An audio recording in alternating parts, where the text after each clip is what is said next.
দাঁড়া, এইভাবে দাঁড়া, চুপচাপ ধরে দাঁড়া। বউ বিক্রি 50,000? চুপচাপ দাঁড়াও। এক্সকিউজ মি, আমার কাছে আপনার বউকে কেনার মতো টাকা নেই, কিন্তু আমরা বউ পরিবর্তন করতে পারি।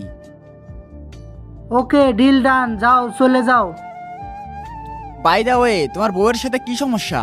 সেরকম কোনো সমস্যা নেই, ও একজন পারফেক্ট হাউস ওয়াইফ, কিন্তু ওর সাথে আমার বাইরে যেতে লজ্জা লাগে। আমার সব বন্ধুরা না ওরে দেখে হাসে, দেখছিস না সব সময় শাড়ি টাড়ি পরে যে কেমন ঘুমটা দিয়ে থাকে। কিন্তু হ্যাঁ, ও কিন্তু খাবার খুব ভালো বানায়। তুমি জানো আমার এইরকমই একটা বউ দরকার ছিল। আমার বউকে দেখেছো, একদম পুরো মডার্ন। তুমি যেখানেই যাবে সেখানেই সবাই তোমাকে প্রশংসা করবে, আর তোমার যত বন্ধু তোমাকে দেখে হাসতো না, একে দেখেই জ্বলে যাবে। এটা তো খুব খারাপ হচ্ছে। আমরা কি কোনো বস্তু নাকি যে চেঞ্জ করা হচ্ছে? কোনো লাভ নেই, আজকে থেকে তুমি আমার বউ।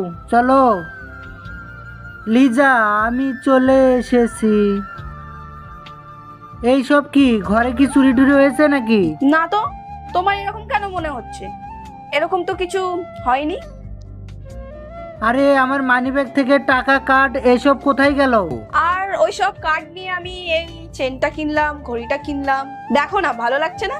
তুমি আমাকে না জেনে সব টাকা উড়িয়ে দিলে। আরে বুবাই, তুমি সুন্দরী বউ চাইবে, আর এইটুকুনি তো তোমাকে করতেই হবে। ডিনারে কি বানিয়েছো? ডিনার রান্না আমি করতে পারি না।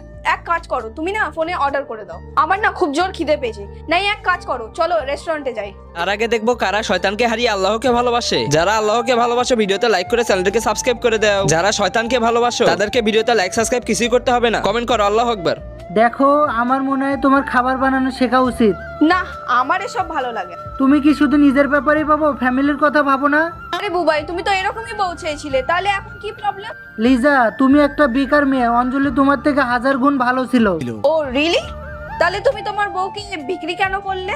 আর এরপরে কি হয় দেখতে চাইলে পার্ট 2 লিখে কমেন্ট করো।